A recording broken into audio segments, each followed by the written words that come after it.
In 1972, when the Moog Minimoog made it apparent that there was a market for small, normal, portable, non-preset synthesizers, the synthesizer company ARP decided they needed to enter that market. They took most of the functionality of their powerful and portable educational synth, the ARP 2600, and magically condensed it into a smaller, more portable, non-modular called the ARP ODYSSEY. This combination was a winner, and it became a major competitor for the Moog Minimoog.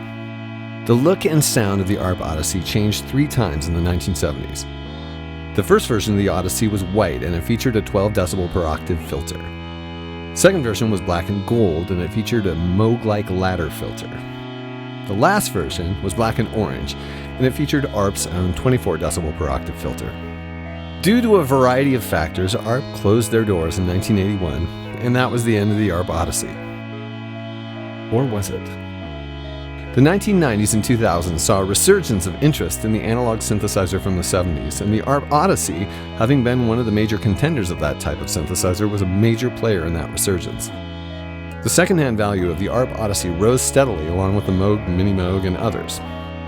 In a totally unprecedented move, Korg, a company that had made a variety of analog synthesizers in the 1970s themselves, decided to bring back a synthesizer that had been made by a different, now defunct company.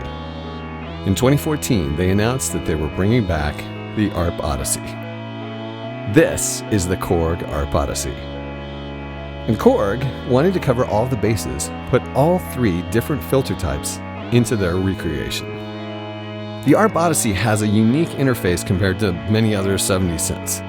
In the early 70s, when most synthesizers were adhering to a flowchart interface that showed the signal path of the synthesis process, the ODYSSEY took a different route. Synthesizer users had a challenging time changing sounds in live performance. Since patch storage didn't exist yet, it was up to the user to create every sound that they used in live performance while performing and in almost no time at all. And that wasn't easy. The flowchart layout of synthesizers like the Minimoog was helpful in education, but it was not as helpful in the management of quick sound changes and modulation choices in performance. One of the many great things about the ARP ODYSSEY was that it was laid out in a fashion that made changing sounds and making expressive performance choices much easier from a functional and visual standpoint. You could immediately visually discern what your settings were. In this series, I'm going to show you what's great about the ARP ODYSSEY using Korg's new faithful reproduction. I'm delighted to live in a time when it's possible to buy a brand new ARP ODYSSEY from Korg. Here are a few examples of Korg ARP ODYSSEY sounds.